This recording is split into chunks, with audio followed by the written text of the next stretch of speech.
Okay, now, if you don't believe me, let's come back. See, I want to repeat you once again the conditions of the scoring. The more undecided and negative answers you give, the more you are adaptable and flexible and useful for the society. Do you understand what they are doing to kids? Okay, they are doing two things at a time. They teach them moral relativism. They teach them how to lie to get a greater score. Because obviously a child would say if a person killed another person, he is a murderer. But for the sake of getting a higher score, obviously a student would put no or undecided. So you teach your kid how to lie to be successful and to look adaptable and useful for society. Well, obviously I had to do that test, but I added one more question to that thing. My own question. I said, what kind of society you are going to be useful to?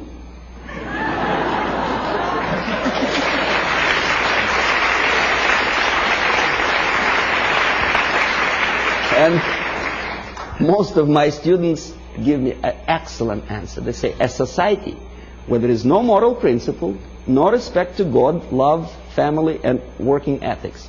Very simple. They are not that stupid. Here we are, Comrade Brezhnev. Now, this is the picture from a Soviet magazine. Obviously, Soviet media tries to project their leaders in the most respectful way. Very impressive, very fatherly, very serious person. There is nothing surprising. What else is new? Of course. But this is Time magazine, an American magazine. The caption is not quite clear, but it says basically that Comrade Brezhnev doesn't give interview to Time magazine. The message is clear. He's a positive, caretaking person. He's too busy to take care of the world problems and economical problems in Russia. It's a very humorous caption. But nevertheless, the impact, if you are not quite concerned about politics, what is your impression about this nice gentleman? Nice, smiling, tired, well... And this is how media presents your leaders.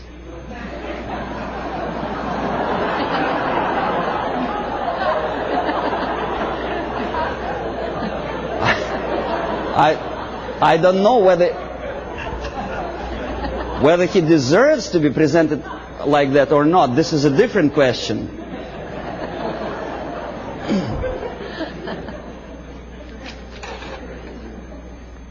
This is Prime Minister of Great Britain about 10 years ago, together with Beatles. You may or may not like Beatles. Me personally, I don't like them. But a Prime Minister of a country together with entertainers. The Queen, Her Majesty Queen, knighted Beatles, a highest honor which previously in all times was given only to the most deserving patriots of the British Empire, was given to a bunch of monkeys.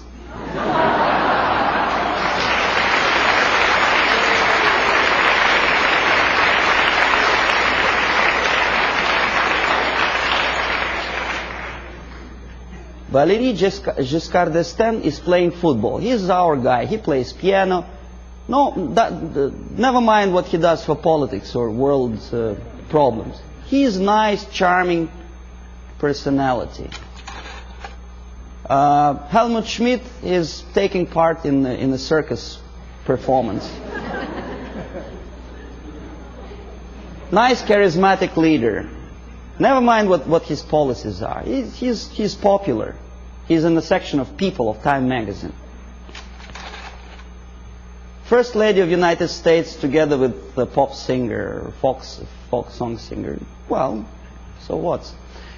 You know, we had a saying in Russia that in all times, clowns were entertaining the royalty. Today, the mightiest of the world think it's a privilege to appear with entertainers. Just the reverse of the old principle, you know. They are the entertainers of entertainers. Because they want it for their political career. Ed Kennedy dances in Moscow. Why? I mean, is that his business to go to USSR? Why doesn't he occupy himself with something more relevant to the urging problems of the world? He thinks he is going to be popular. In America, maybe, but in Russia, they look at him as a schmuck out of his mind.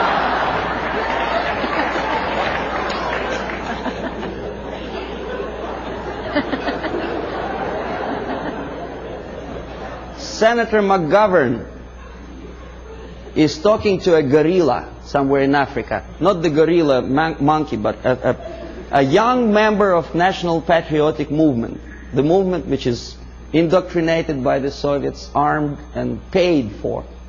He thinks he's smart and he's something to admire. I bet the guys who are standing behind don't think this way at all. Well, Kissinger just by mistake is here. Would you buy a second-hand car from this?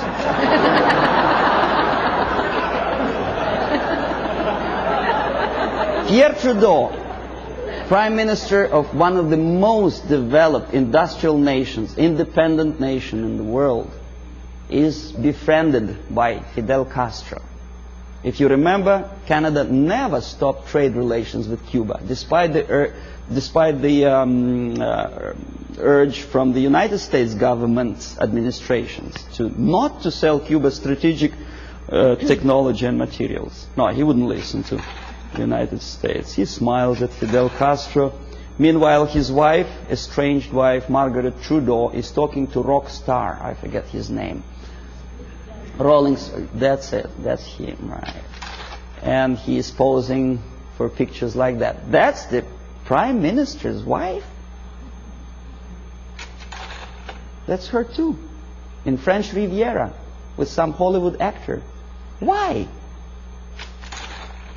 50 years ago, for a thing like that, a Prime Minister would have to resign. It's a shame for a nation. Not anymore. Okay, now détente. It's another debatable question. Why we are so happy, Comrade Nixon?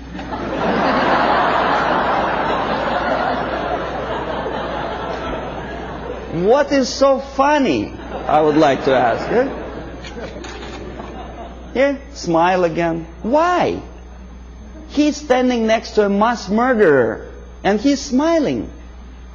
Why? Pierre Trudeau also attentively listens to Comrade Brezhnev's, I don't know what.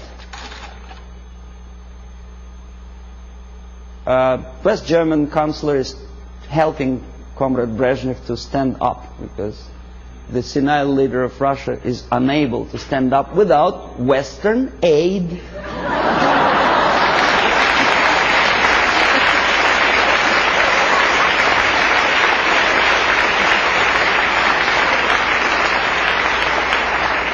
Well, you may say, well, it's West Germans, they're too close to Russia, probably they do it just in case.